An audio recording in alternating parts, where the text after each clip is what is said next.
"Make him stop, a woman," whispered sharply. The 4-year-old's screams shattered the silence of the luxury restaurant. Crystal glasses trembled. Guests turned away in irritation. At the center of the chaos sat a billionaire who could move markets with a phone call, yet he couldn't calm his own son. 2 nannies failed. The manager froze. Then a waitress stepped forward and knelt beside the crying boy. "You're not bad," she said gently. "You're just sad." The room went still. What no one knew, not even the billionaire staring down at her, was that this child's grief was tied to a secret that had already destroyed her life. And tonight, that truth was about to surface. The air at the Serafina wasn't just air. It was a curated atmosphere. At $300 a plate, guests didn't just pay for food. They paid for silence, for the weight of heavy silverware on linen, and for the hushed, almost invisible service. Irina Sullivan, clad in the restaurant's severe black uniform, was an expert in being invisible. She was a ghost who refilled water glasses, a shadow who cleared crumbs. Tonight, that silence was being murdered. It wasn't a subtle disruption. It was a raw, primal scream, the kind that could only erupt from the lungs of a very small, very unhappy child. "I want to go home." The source was Table 7, the most exclusive booth in the restaurant, currently occupied by Alistair Vanderbilt and his 4-year-old son, Leo. Alistair Vanderbilt was not a man accustomed to scenes. He was the CEO of Vanderbilt Holdings, a man whose quietest whisper could launch or sink a billion-dollar merger. His face, usually a mask of cold aristocratic control, was cracking. He was visibly flushed his jaw, a hard line of white-knuckled fury and profound embarrassment. "Leo, that is enough." Alistair hissed, his voice a low growl that didn't carry past the table, though the screaming certainly did. 2 women in beige, the Vanderbilt nannies, flanked the boy. They were trying everything. "Leo, darling, look, your gâteau is coming." "Mr. Leo, shall we play the quiet game?" Leo was having none of it. He arched his back, kicked his heels against the plush velvet, and howled, "No, I hate it. I hate you." Every eye in the restaurant was on them. A woman at table 4, dripping in diamonds, visibly winced and muttered to her companion. The sommelier paused, his silver taste fin dangling uselessly. Irina stood by the service station, her heart hammering against her ribs. Her manager, Mr. Dubois, a man who worshipped at the altar of decorum, was pacing near the kitchen, looking seconds from a full-blown panic attack. "He's destroying the ambience," Dubois muttered, straightening his tie. "Sullivan, go check on table 9. "No," clears throat. "Wait, just look busy." But Irina couldn't look away. She wasn't seeing a scene. She wasn't seeing an inconvenience. She was seeing pure, unadulterated pain. She saw a little boy drowning in a suit too small for him, who was desperate for something no one at that table was giving him. Alistair, in a final, fatal move of desperation, tried to physically restrain his son, grabbing his small shoulders. "Leo, you will stop this now." The physical contact was like a lit match to gasoline. Leo exploded.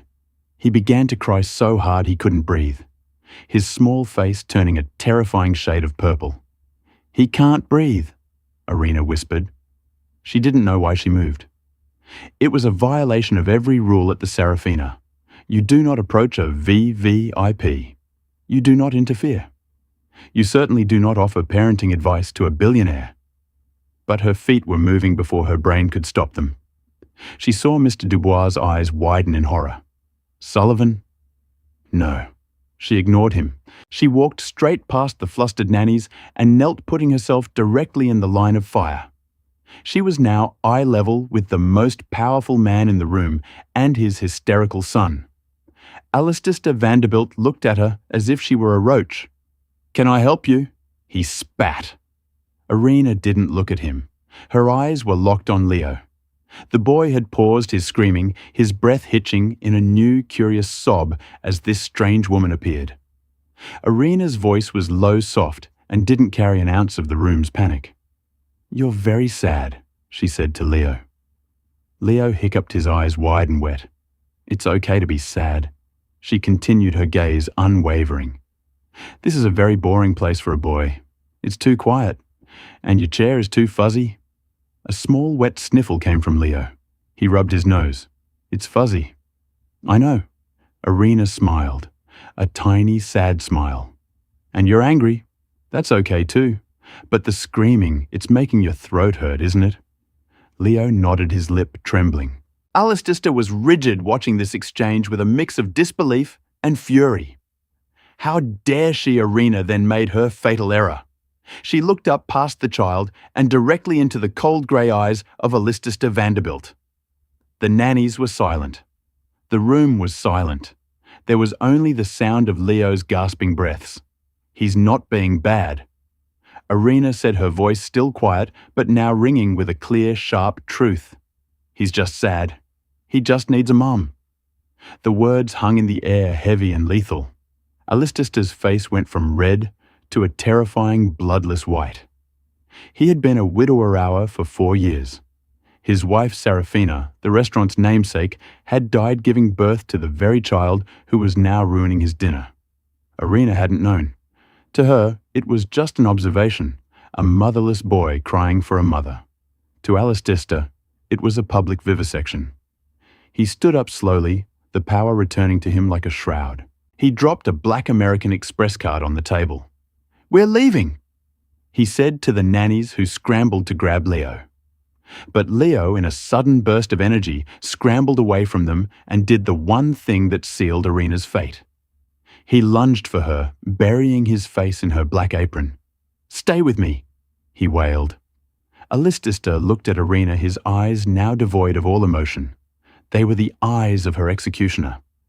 He peeled his son off her, handed the boy to a nanny, and turned back. He didn't raise his voice. He didn't have to. Mr. Dubois, he said, his voice cutting through the restaurant. Dubois was at his side, instantly sweating. Mr. Vanderbilt, my deepest apologies. The gâteau is on the house, of course. Alistista held up a hand. This employee, he said, gesturing to Irina, is to be removed. I want her gone before I am through the door. He looked at Irina one last time. Clear his throat. You're fired. Irina felt the blood drain from her face. She watched Alistista Vanderbilt turn his long black coat sweeping behind him and walk out of the restaurant, leaving his son's cries and her entire future shattered in his wake. Irina's hands were shaking so hard she could barely unbutton her uniform in the staff locker room.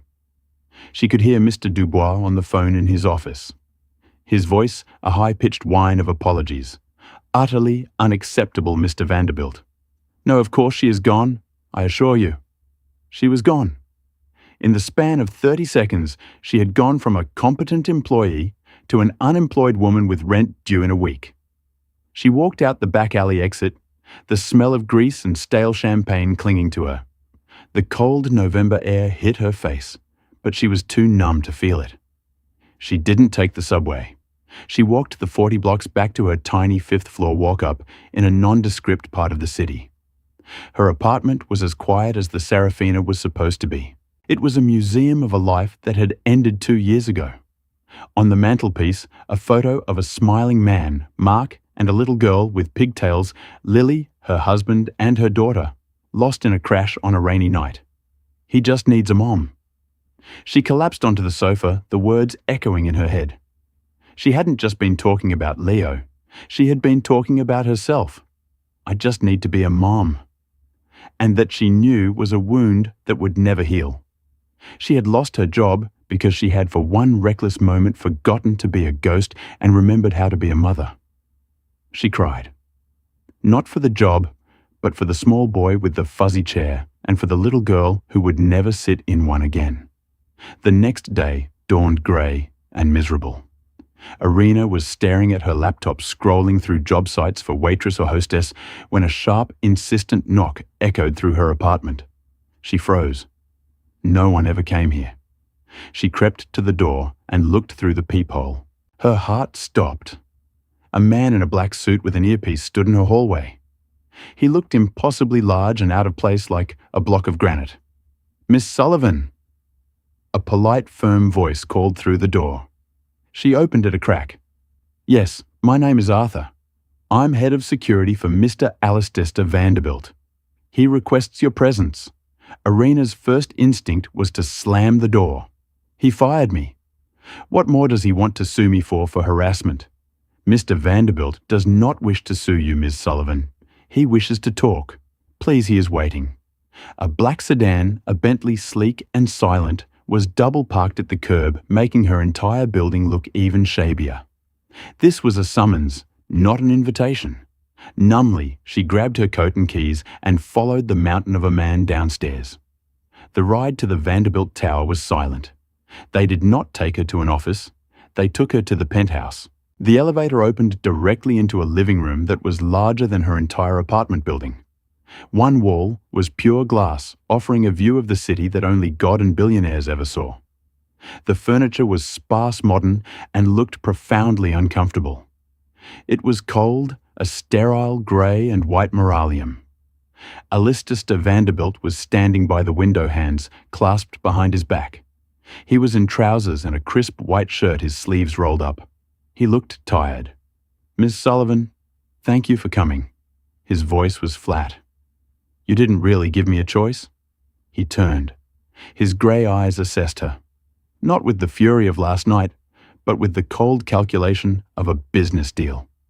"I apologize for the public nature of your dismissal," he said. It was not an apology for firing her. "Where is he?" Arena asked, her voice quiet. Alistair frowned. "Where is who Leo the boy?" "He is in his wing with his nannies." Alistair waved a hand dismissively. "That is why you are here." He walked over to a glass desk. "You were right," he said, the words sounding like they were being physically pulled from him. Clear's throat. "About one thing, you were wrong to say it. You were wrong to interfere.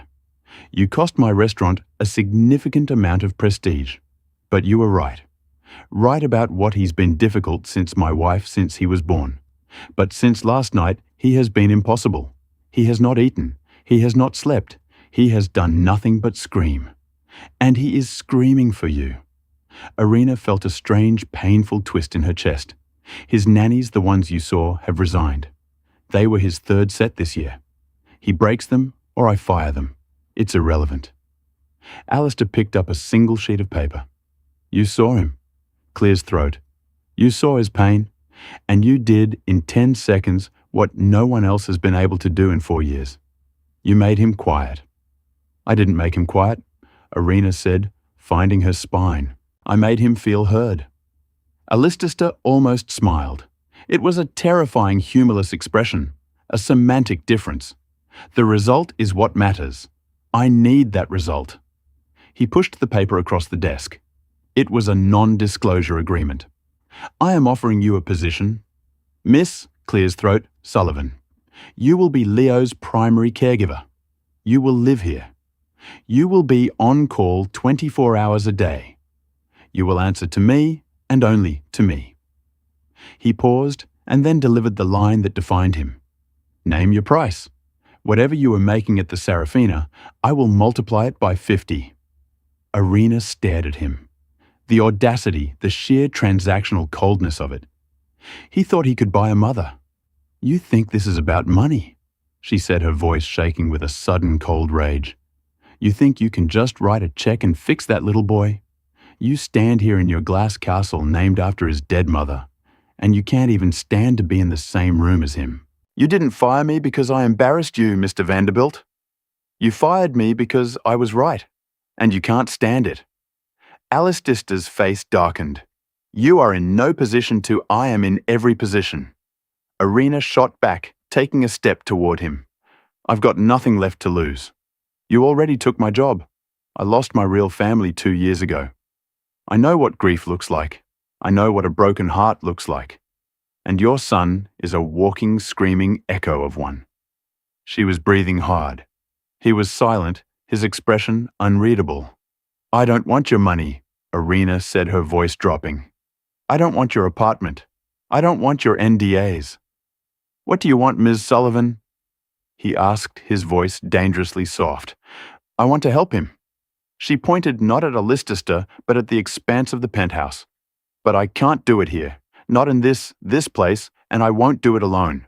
You will have a full staff." "I don't mean staff." She met his gaze. I mean, you think you can hire a replacement mom? You can't. He doesn't need a nanny. He doesn't need a waitress. He needs a father. This was the ultimate gamble. She had nothing. He had everything. And she was giving him conditions. Alistair looked at her for a long, agonizing minute. She could hear the ticking of a ridiculously large clock. He was calculating. He was assessing. He was, she realized, a man drowning and deciding if the lifeline she'd thrown him was worth the humiliation of grabbing it. You will sign the NDA, he said finally. You will live here. The terms are non-negotiable. And you, arena counted, will be home for dinner every night at 6 p.m. Not 6:01, and you will be present. No phones, no work, just you and me and, clears throat, your son. You will try. You will actually try. She was asking the most powerful man in the city to clock out at 5:30. He stared at her. That is absurd. That's the deal, Arena said, grabbing her coat. If it's too absurd for you, find a fourth set of nannies. Good luck. She turned and walked to the elevator. Her heart hammering her hand, Clear's throat, was on the call button. Wait. She stopped her back to him. You start tomorrow at 7 a.m. She turned. Alistair was watching her, his face a mask of profound reluctance. One more thing, Arena said. What now? He sighed, exasperated. I'm not a nanny. I'm not a caregiver. From now on, you will refer to me as Ms. Sullivan or Arena, but you will not call me the help, and you will never call me the nanny. Understood, Alistair Vanderbilt, for the second time in 24 hours, was rendered speechless by this woman. He gave a single curt nod. Tomorrow, 7 a.m. The Vanderbilt penthouse was not a home. It was a fortress of silence marble and beige. Arena arrived at 7 a.m. sharp, not in her waitress uniform, but in jeans, a simple sweater and sneakers. The head of security, Arthur, let her in with a respectful nod. The power dynamic had shifted. Leo's wing is to the east, Mrs. Sullivan. His schedule is on the kitchen tablet. Arena walked into the kitchen, a vast expanse of stainless steel and black granite that looked like it had never seen a hot meal. On a tablet, a schedule that would make a drill sergeant weep. 7 yam. Wake hygiene dressing formal. 7:45 a.m. breakfast macro. Balanced, no sugars. 8:30 a.m. French lessons. 9:30 a.m. introduction. Clears throat to economics. Age appropriate. 10:30 a.m. supervised play sensory neutral. 11:15 a.m. lunch. 12 bar. Nap. Clears throat. Introduction to economics, Arena muttered. He's 4. She tore the tablet from its magnetic holder and tossed it onto a counter where it skidded and hid a $5,000 espresso machine. She, Clear's throat, walked to Leo's wing. The nannies may have quit, but a new one, a stern-looking woman in grey, was already there trying to force Leo's arms into a tiny blazer. I don't want to. Leo was screaming already, starting his day at peak tantrum. Miss Sullivan, the new nanny, said, not looking up. I am Anna. I am to assist you. Hello, Anna. You can go, Arena said, politely. Anna blinked. Go where go home for the day, or for good. I don't care, but you're not a needed. But Mr. Vanderbilt's sister is not my boss. Arena, said her voice firm. Mr. Vanderbilt is, and he hired me. Goodbye. Anna, clearly not paid enough to fight this, looked relieved. She skewered out. Arena knelt. Leo was watching her, his eyes red-rimmed and suspicious. Hi, Leo. Are you the new nanny? He spat. No, I'm Arena. I'm the lady from the fuzzy chair. This gave him pause. Dad fired you? Yes, he did, Arena said, sitting on the floor ignoring the blazer. He's very dramatic. A tiny smile flickered on Leo's face. Dramatic? Very. Now I have a question. That schedule, she pointed to a printed copy on his wall. Introduction to Economics. What is that? It's stupid, Leo mumbled. We talk about scarcity. Scarcity, Arena corrected, horrified. Well, that does sound stupid. I have a better idea. What? Do you know how to make pancakes? Leo's eyes went wide. Pancakes, Anna says they're empty calories. Well, Anna's not here, and I think we can make them full calories with chocolate chips and whipped cream and flour. Lots and lots of flour. An hour later, the pristine kitchen was a war zone. Flour dusted every surface. Eggshells were on the floor, and Leo Vanderbilt was for the first time Irina had ever seen giggling. He had a smear of flour on his nose, and his pajamas were covered in batter. Okay. Irina laughed, holding up her hands as Leo tried to dump a cloud of flour on her head. Truce. We have to cook them now. They ate their empty calories sitting on the floor, right in the middle of the kitchen, using their fingers. Leo was a different child. He was bright funny and messy. He was, Irina thought, with an ache so much like her lily. The sound of a throat clearing snapped her out of it. Well, what is this? Irina looked up. Standing in the doorway was a woman who was the female equivalent of a listista. Tall, impossibly thin, in a severe Chanel suit with hair pulled back so tightly it looked painful. Her eyes, the same cold grey as her brother's, swept over the scene with undisguised contempt. "And you must be the waitress," the woman said. Her voice was pure ice. "I'm Irina Sullivan." Irina said, standing up, subconsciously wiping her floury hands on her jeans. "I am Beatrix Vanderbilt," the woman said. "Alistista's sister, and the person who actually runs this household. I am here to find out what in God's name you think you are doing." "We're making breakfast," Irina said, gesturing to the pancake-covered plates. "You are making a mess," Beatrice corrected. "You are destroying a kitchen that was imported from Milan. And you are feeding my nephew processed sugar, which is forbidden." Leo, who had been laughing seconds before, shrank back. His smile gone. He crawled behind Irina's legs. "Beatrix?" Irina said, keeping her voice level. "It's nice to meet you. Leo and I are just getting to know each other. He's a child. He needs to play. He needs structure." Beatrice snapped. "He needs discipline, which is what you're here to provide. Not this anarchy. My brother may be temporarily blinded by his desperation, but I am not. I know what you are, Miss Sullivan. I've seen your kind before. My kind. The kind that sees a broken man and a blank check and thinks she's hit the jackpot. The gold digger masquerading as a Mary Poppins. It's pathetic." Irina's blood ran cold. "You don't know the first thing about me. I know you got yourself fired in a deliberate public spectacle to get his attention. I know you're here in his private home after less than a day. It's a classic trashy maneuver. But let me be clear, I will not let you sink your claws into this family. You will follow the rules, or I will have you thrown out on the street myself." Before Irina could respond, another voice joined the fray. "Beatrice, that's enough." Alistista Vanderbilt stood in the doorway, his briefcase in hand. He had clearly just arrived. He was staring at the kitchen, his expression unreadable. He had come home for what he checked his watch. 10 o'clock a.m. He hadn't come home for dinner.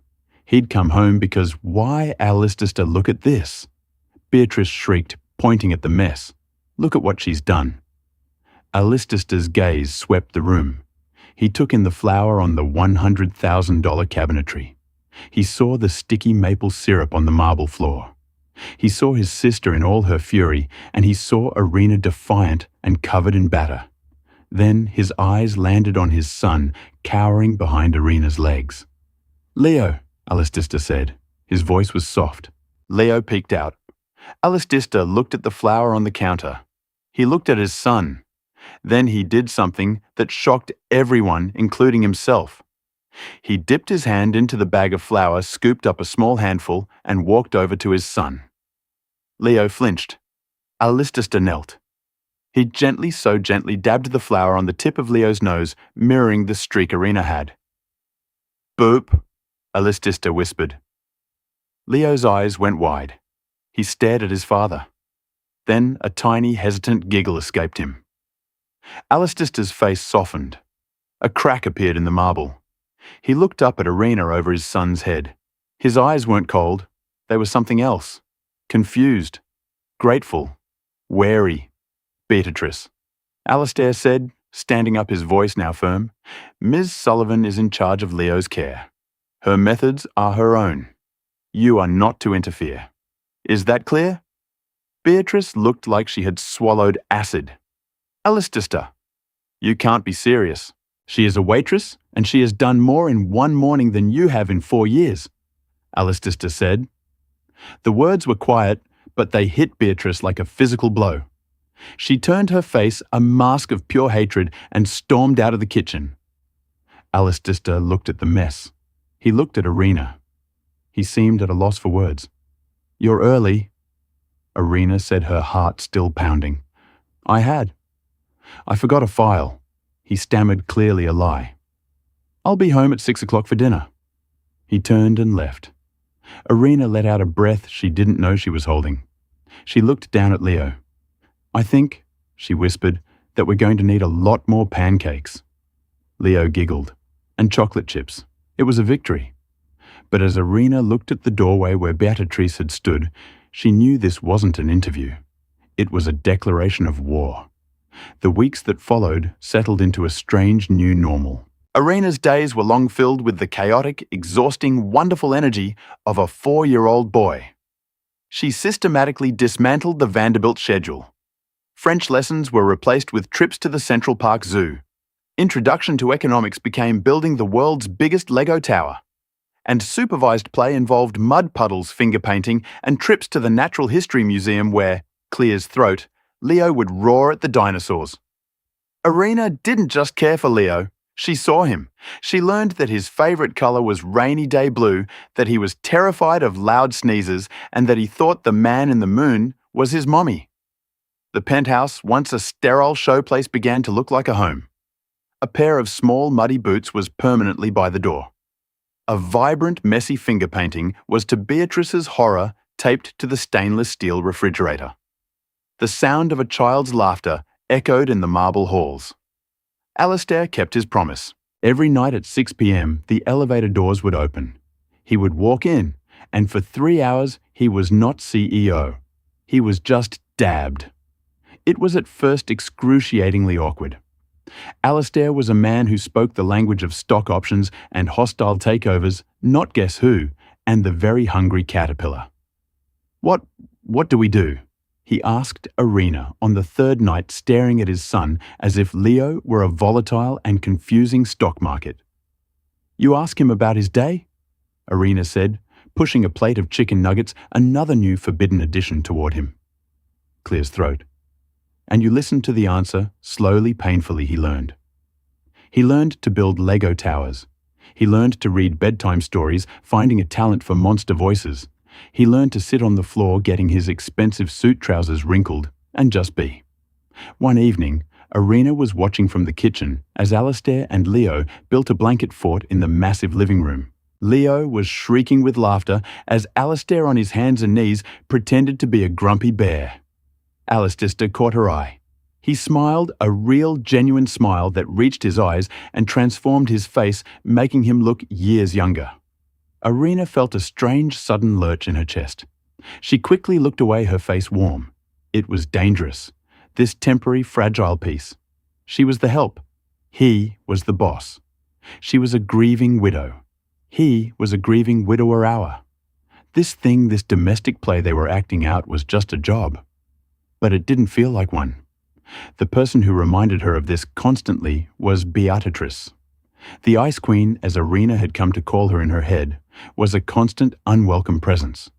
She would appear unannounced, her eyes scanning for flaws, for signs of Irina's incompetence, or worse, her influence. "The staff is complaining," Beatrice would say, running a finger over a dusty and imaginary shelf. "You've disrupted the entire household ecosystem."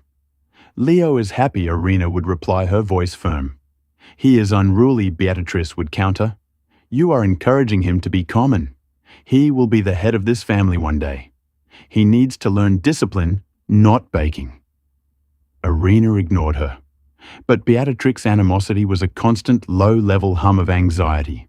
The past, however, has a way of refusing to stay buried. Irina's small apartment, the one she'd kept, was her sanctuary. She went back every Sunday, her one day off, to water her plants, check her mail, and sit in the silence communing with the ghosts of Mark and Lily. One rainy Sunday, she decided to finally tackle the closet in the spare room. It was full of Mark's old things, things she hadn't been able to touch: his suits, his running shoes, a box of his old files. From work, her fingers brushed the worn cardboard. Mark Sullivan, his neat, meticulous handwriting read, "Work personal, she should throw it out." It was just paper, just remnants of a life that was over. But she opened it. Inside were old performance reviews, a few company-wide memos, and a small laminated ID badge. She picked up the badge. Mark was squinting at the camera, his tie slightly crooked, a dorky, lovable smile on his face, and underneath the company logo. Not the small accounting firm she thought he worked for. The logo was a stylized V, Vanderbilt Holdings, Mark Sullivan Jr., analyst, real estate division. Arena's blood ran cold. The air left her lungs. Mark had worked for Alistair. She had been in that penthouse for 2 months. She had spoken the Vanderbilt name 100 times. Not once had Mark ever mentioned it. Why would he hide that? She dug through the box, her hands now frantic. She found a stack of papers held together with a binder clip.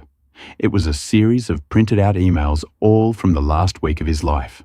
The subject line was the Phoenix Project. She read the emails were from Mark to his direct supervisor. They were increasingly frantic. Sub-Phoenix Project. Safety concerns. Following up on our conversation, I must again stress the structural integrity reports for the Phoenix Tower are optimistic. The subcontractor redacted is not using the specified materials. We are cutting corners that cannot be cut. Subject urgent. Phoenix Project, please confirm you've received my reports. The load-bearing calculations are wrong. I've run them 3 times. If we proceed, this is not just a financial risk. It is a physical one. This is negligence. Subject, I'm going to the board. You've ignored my last 5 emails.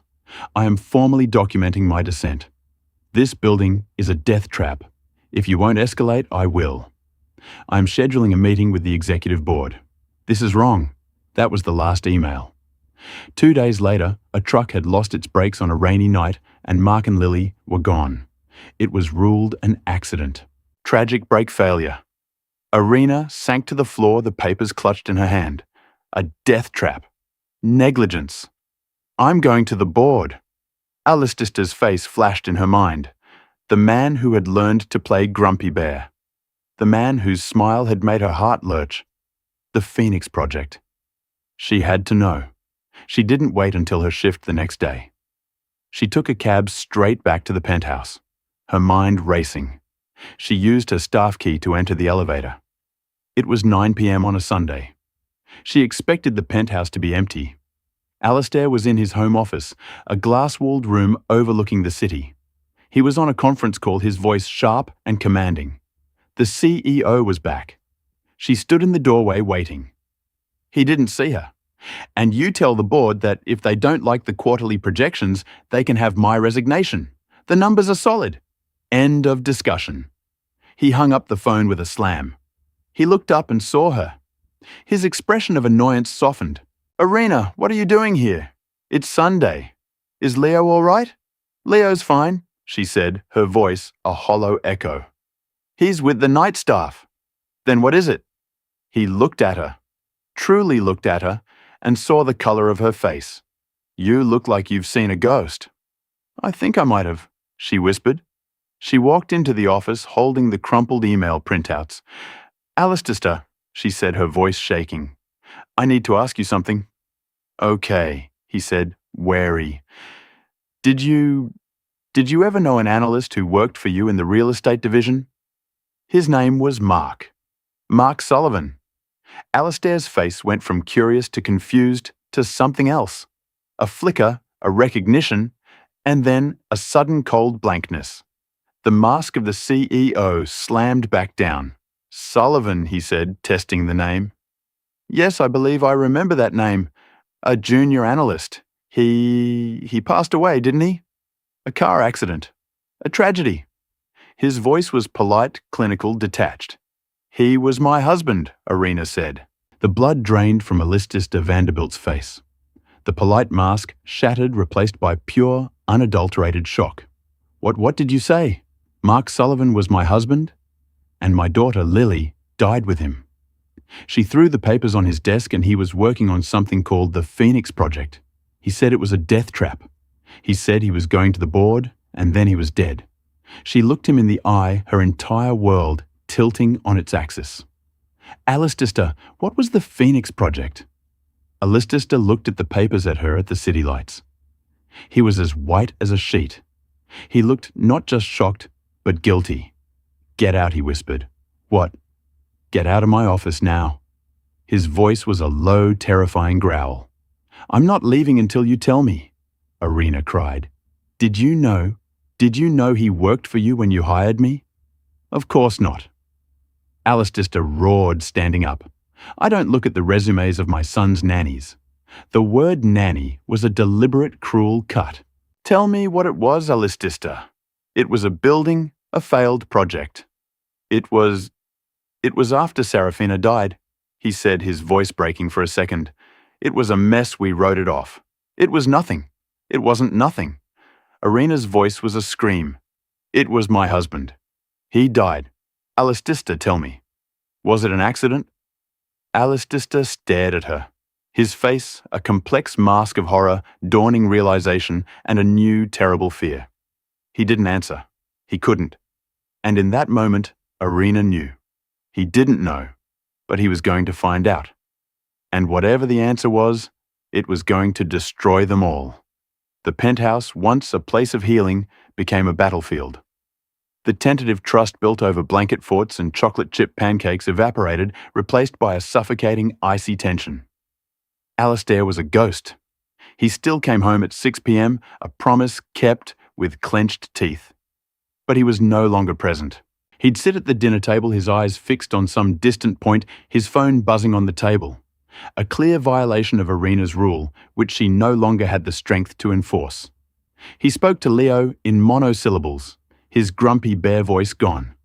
Leo, sensitive to the shift, regressed. The tantrums returned. Small storms of confusion and fear.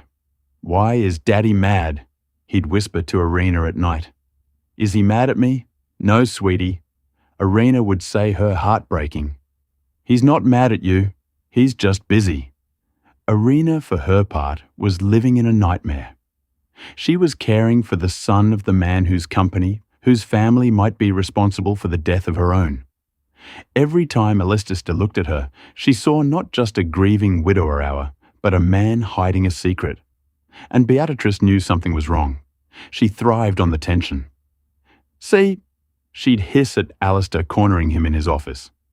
I told you the trash has brought her drama into this house. She's unstable. Look at Leo. He's a wreck. Fire her. Fire her and let me find a professional. Alistair would just shake his head, his face drawn and grey. Not now, Beatrice. Arena couldn't let it go. She had to know. When Alistair was at the office and Leo was napping, Arena did something she knew was a cardinal sin. She went into Alistair's home office. She sat at his computer. She was not a hacker. She didn't need to be. Alistair, in his distracted state, had left his machine logged in. Clear as throat. She opened his corporate email. She typed Phoenix Project into the search bar. All results found. He'd scrubbed it, or it had been scrubbed for him. Clear as throat. She then went to the Vanderbilt Holdings internal server. She searched for Mark Sullivan. His employee file was there. Status deceased. Case closed. But his project files, they were all locked encrypted, restricted access. What are you doing? Arena spun around. Beatrice was standing in the doorway, her arms crossed, a look of triumphant loathing on her face. I was looking for a recipe?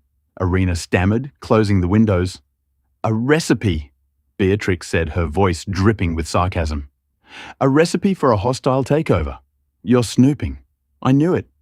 I knew you were a little spy trying to find leverage, something to use against him in a lawsuit. You don't know what you're talking about, Arena said, trying to push past her. Beatrice grabbed her arm. It was the first time they had ever touched, and her grip was like steel. I know exactly what I'm talking about. Beatrice snarled, her face close to Arena's. You think you're the first pretty little thing to try and weasel her way into this family? You're not even the best. You're just a common manipulative thief. Let go of me, or what you'll cry to Alistair. He's done with you. He sees you for what you are now. He's just trying to figure out how to get rid of you without a lawsuit. Arena's rage, cold and potent, finally boiled over. You want to know what I was looking for?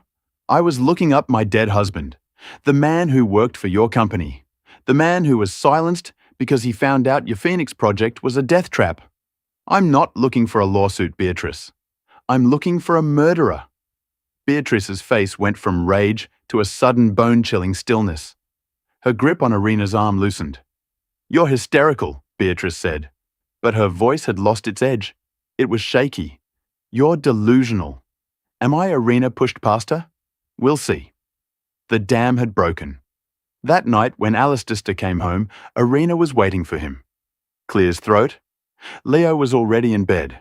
The penthouse was dark. I'm not doing this anymore, Alistair, she said, her voice echoing in the marble foyer. Doing what Arena, he sighed, rubbing his temples. I'm not in the mood for games. The game where I pretend to be your son's nanny, and you pretend you're not the man whose company killed my husband.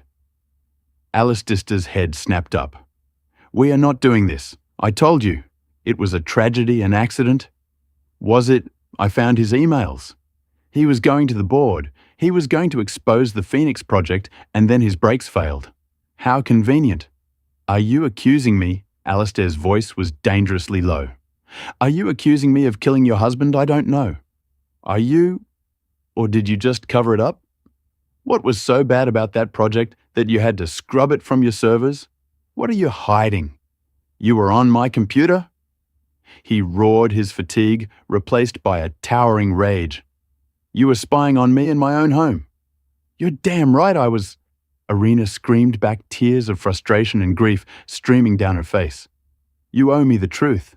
I'm raising your child. I'm healing your family, and you're sitting on the grave of mine. Alistair's face crumpled for a second. She saw the grumpy bear again, the man who was just as broken as she was. Aaron Arena, he whispered. You don't know. You can't. I didn't. Alistair, she's a liar. Beatrice emerged from the shadows of the hallway. She's been on your computer all day. She's looking for settlement data. She's a corporate spy. I told you she's been planning this since the restaurant. She's building a case. Alistair looked from his sister, her face alight with righteous fury, to Arena, her face stree with tears. He was trapped. He was a man cornered by the two poles of his life. His blood and his nanny.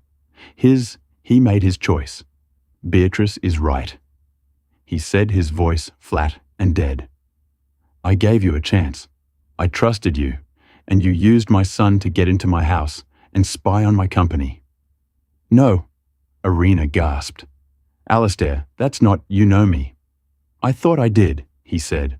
He looked at her with the same cold, dead eyes from the restaurant, the eyes of the executioner. I thought you were different, but you're just like all the rest. Alistair, please, she begged, the fight draining out of her. Don't do this. I'm not. I just need to know. For Mark, for Lily. You will get your truth, he said. From my lawyers. He nodded to the security detail standing by the elevator, the one that was always there just out of sight.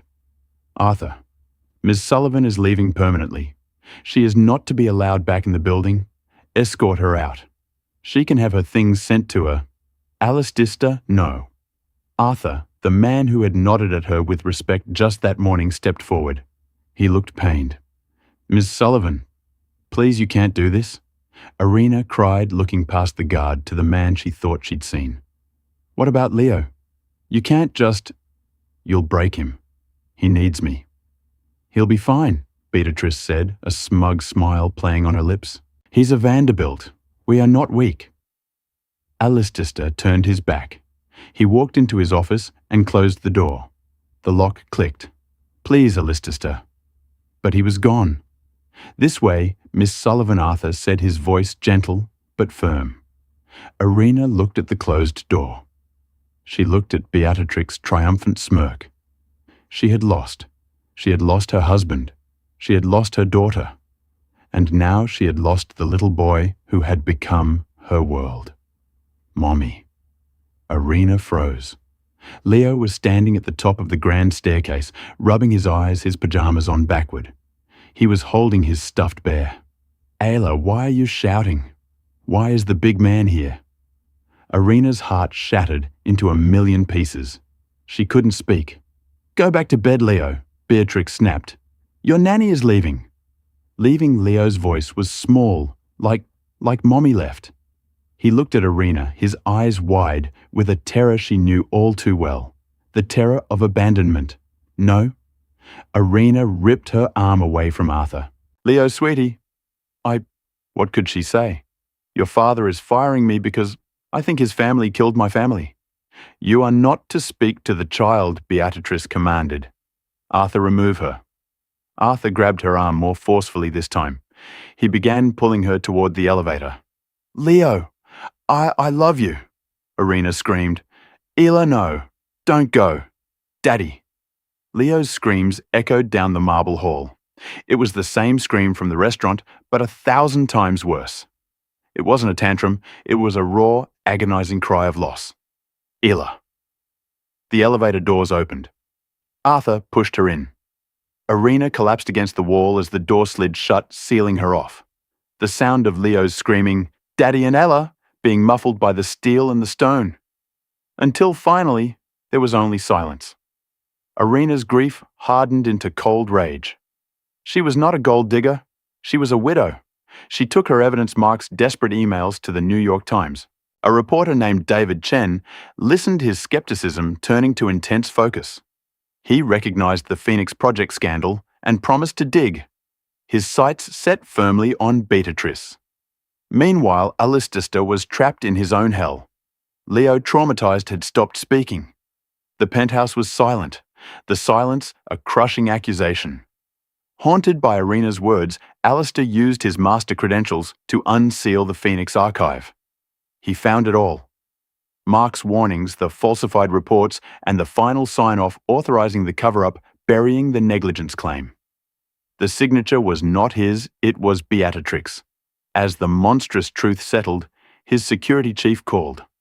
Sir, a Times reporter is in the lobby, and 2 detectives. They are asking to speak with Miss Beatrix Vanderbilt. Alistista confronted his sister. Her icy composure finally shattered. I did it for the family, she shrieked. You were a mess after Serafina died. The subcontractor said Sullivan was a problem. He said he could handle it. Handle it, Alistista whispered, horrified. I thought he meant a buyout, a new job. I didn't know he meant not that. She collapsed, sobbing. As the detective stepped off the elevator, Alistair turned his back on his sister. He walked out of the tower away from his life and into the pouring rain. He arrived at Irina's apartment soaked and broken. Irina, please. He wept, his voice cracking over the intercom. You were right. She did it. Irina opened the door. The billionaire was gone, replaced by a man in total ruin. She stepped aside. Come in, Alistair. The reckoning was swift. The New York Times story exploded, detailing the Phoenix Project and Mark Sullivan's death. Vanderbilt Holdings, now synonymous with corporate murder, collapsed. Beatrix Vanderbilt, stripped of her power, was charged with manslaughter and conspiracy. The family empire built on secrets crumbled to dust. Alistair did not fight it. He liquidated his assets, selling the penthouse, the company, and the last remnants of his old life. In its place, he established the Mark and Lily Sullivan Foundation, clear's throat, a multi-billion-dollar trust to protect corporate whistleblowers. He gave Irina full control. He took Leo and disappeared, moving to a small farmhouse upstate. But the victory felt hollow. Leo, traumatized by the losses, had stopped speaking. His only communication was writing Irina's name on the walls. 1 year later, Irina visited the farmhouse. She found Alistair clad in dirty jeans, kneeling in a garden, and beside him a small chattering voice. No, Daddy, you have to pat the dirt, not smush it. Leo was talking. He ran and leapt into Irina's arms. She was now the director of the foundation, a powerful advocate for justice. But she was also just Ella a permanent fixture in their new quiet life. They were not a traditional family. They were three survivors lashed together by a storm. As Ina Alistista and Leo made pancakes in the farmhouse kitchen, the sterile silence of the penthouse was a distant memory.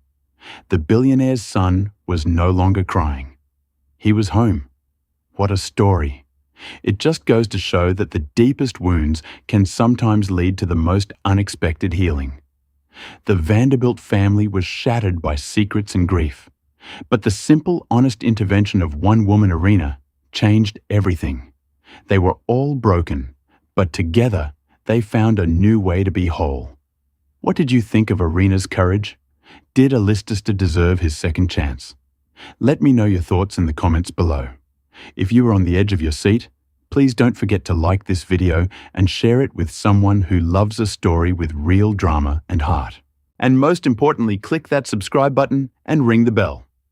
We have so many more stories just like this one, and you don't want to miss a single dramatic moment. Thank you for listening.